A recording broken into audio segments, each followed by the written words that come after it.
আপনি আসলে রাষ্ট্রের সর্বোচ্চ ক্ষমতায় বা রাজনীতির জায়গায়, দেশ পরিচালনায়, সেগুলিতে আপনি আসলে আসতে চেয়েছিলেন কিনা, চান কিনা, বা ওই জায়গা থেকে? যদি চাইতাম খালেদ, যদি চাইতাম, তখন যখন মিলিটারি আমার বাসায় এসে বসে রইল সারা রাত আমাকে রাজি করানোর জন্য, আমি তো লুফে নিতাম। রাজি করানোর জন্য বসে থাকতে হবে কেন? আমি যদি ক্ষমতাই চাইতাম, বলে আর চলেন চলেন, কি করতে, কি কোন জামাটা পড়তে হবে দেখিয়ে দেন, এখনই যাচ্ছি। আমি তো সেটা করিনি, তাদের সঙ্গে তর্ক করেছি, সারা রাত ধরে তর্ক করেছে যে না ভাই আমাকে দিয়েন না, আমি এই কাজের উপযুক্ত না, আপনারা অন্য লক্ষ্য যান। তারা আমার উপরে মন ঠিক করে ফেলেছে আমাকে নিতে হবে। আমি বারে বারে বলতেছি তাদেরকে, তারা নিরাশ হয়ে ফিরে গেল, বললো যে সকালবেলা আবার আসবো, সকালবেলায় আসলে তখন আপনি আমাদেরকে বলেন যে রাজি আছেন। আমি বললাম যে না, সকালবেলা আসলে একই কথা পাবেন, কারণ আমি তো এটা এমন কিছু না যে মনের মধ্যে সন্দেহ রেখে, দ্বন্দ্ব রেখে আপনাদেরকে বলছি, অত্যন্ত পরিষ্কার ভাবে আপনাদের কাছে বলছি। ঠিক আছে, তা না হলে তো আমি সঙ্গে সঙ্গে রাজি হয়ে যেতাম। কে ছাড়ে যাও আপনাকে, দেশের পুরো সরকারের প্রধান হবার জন্য আহ্বান জানাচ্ছে, বাংলাদেশে এরকম কয়জন মানুষ আছে বলবো যে না আমি এই দায়িত্ব গ্রহণ করব না? আমি তো করলাম সেটা, এখন আমার নামে বলা হচ্ছে 10 বছর চেয়ে। আমি বছর নিয়ে তো প্রশ্নই উঠে না। প্রশ্ন হচ্ছে আগামীকাল সকালবেলা আপনি শপথ গ্রহণ করবেন, এই কথা। আমি বললাম যে না, করবো না। তারপরে এরপরে তো কয় বছর, কয় কাণ্ড। আমি 10 বছর দিয়ে কি করবোটা কি? আমি 10 বছর দিয়ে, আমি তো বলছি আমি এই কাজের জন্য নই। দেশে আমার দেশ পরিচালনা করা আমার দায়িত্ব না, আমার কাজ না, আমি জানি না এটা কিভাবে করতে হয়। আমি যেটা জানি সেটা করি। Make sense. আপনার মেয়ে মনিকা ইউনুস সম্প্রতি একটি সাক্ষাৎকার দিয়েছেন সিএনএন-এ। সেখানে আমি তাকে একটু যদি অনুবাদ করি তাহলে সেরকম পড়তে পারবো, যে আমি তাকে উদ্ধৃত করছি যে কোনো এক সময় প্রধানমন্ত্রী শেখ হাসিনা ও ডক্টর ইউনুস একসঙ্গে কাজ করেছেন। আমি আশা করি সেই সময়টা আবার ফিরে আসুক, শুধু গ্রামীণ কিংবা সংশ্লিষ্ট সব প্রতিষ্ঠানগুলোর ভালোর জন্যই নয়। যদি তারা আবারও একসঙ্গে কাজ করেন তাহলে সেটা চমৎকার হবে। এই মনিকা ইউনুসের এই আশা কি আপনারও মানে একই রকম আশা কিনা, যে প্রধানমন্ত্রী শেখ হাসিনা এবং ডক্টর ইউনুস একসঙ্গে কাজ করলে আরো কিছু চমৎকার কাজ হবে, বা এটা আপনি আশা করছেন এরকম কি? এটা কি এখন আমার জন্য করা যাচ্ছে না যে আমি নারাজ, যে করতে চাই না? তুমি ভাবখানা এমন করছো যে আমি আপত্তি করছি, আমি কাজ করতে চাই না। আমাকেও যে বললাম চোর বদমাইশ করে রেখেছে, সেখানে কাজ করার তো কথাই উঠছে না।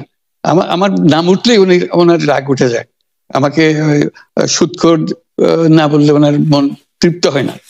আমাকে চুবিয়ে না ডুবালে, পদ্মা নদীতে আমাকে চুবিয়ে না ডুবালে ওনার মনে শান্তি আসে না।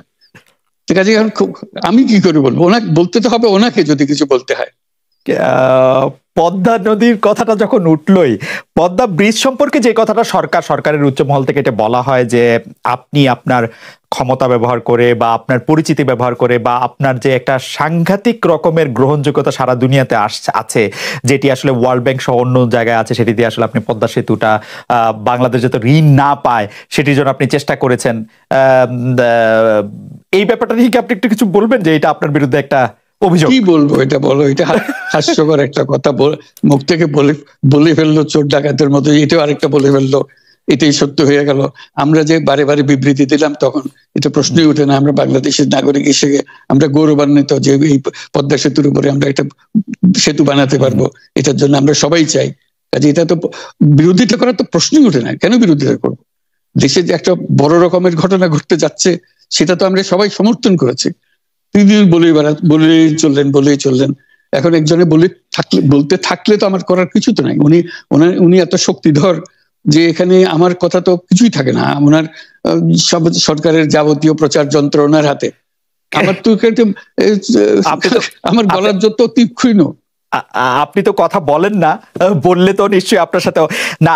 একটি প্রশ্ন আসছে যে পদ্মা সেতুর যখন উদ্বোধন করা হবে তখন কি আপনাকে নিমন্ত্রণ জানানো হয়েছিল, যে মানে রাষ্ট্রের পক্ষ থেকে এরকম বলা হয়েছিল যে আপনাকেও নিমন্ত্রণ জানানো হবে, বা আপনি মনে আছে কিনা? মনে পড়ে না এরকম করছে। আচ্ছা, গ্রামীণ ব্যাংকের আপনি যখন মানে গ্রামীণ টেলিকমটা আপনি প্রতিষ্ঠা করেন, সেই সময়ে গ্রামীণ টেলিকমের সাথে গ্রামীণ ব্যাংকের সম্পর্কের যে বিধিমালা, সেই বিধি কি আপনি যখন চলে এসেছেন গ্রামীণ ব্যাংক থেকে সেটি পরিবর্তন করা হয়েছিল? তো সেই পরিবর্তনটি মানে পরিবর্তনটির জায়গাটা যদি আমাদের একটু পরিষ্কার করতেন।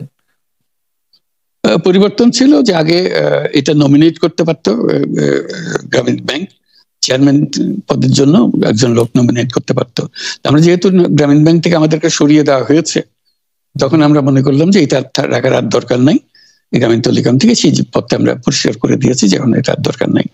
এইটুকুই পরিবর্তন হয়েছে। এটা ন্যায়সঙ্গতভাবে পরিবর্তন করার ধারা অনুযায়ী যা যা করতে হয় সেটা করা হয়েছে।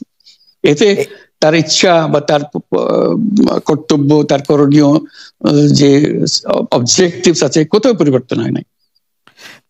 এই ক্ষেত্রে আমাদের এই বিষয়ে আর কি এইটাই আমাদের আরেকটা প্রশ্ন, সেটা হচ্ছে যে গ্রামীণ টেলিকম কি গ্রামীণ ফোন থেকে প্রায় 37% লভ্যাংশ পায়, যে এবং যদি পায় 34% লভ্যাংশ পায়, সেই 34% লভ্যাংশের যে টাকাটা, সেই টাকাটা কোথায় বা কি উদ্দেশ্যে ব্যয় করা হয়?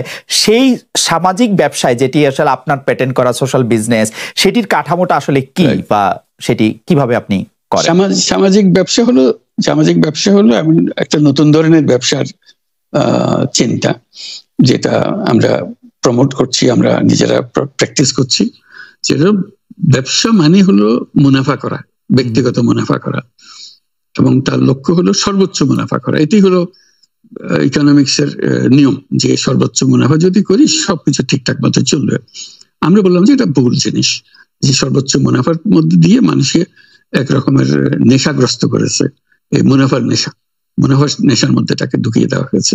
এই মানুষকে এই মুনাফার নেশাগ্রস্ত মানুষ হিসেবে এটা আমরা কল্পনা করতে পারি না। আমরা বলছি যে এটা মুনাফা সে করবে, সর্বোচ্চ মুনাফা করবে, কিন্তু অন্য ধরনেরও ব্যবসা আছে। ব্যবসা এখন শুধু এক প্রকারের ব্যবসা আছে, যে ব্যবসাতে শুধু মুনাফা সর্বোচ্চকরণ, এটাই নির্দিষ্ট নিয়ম।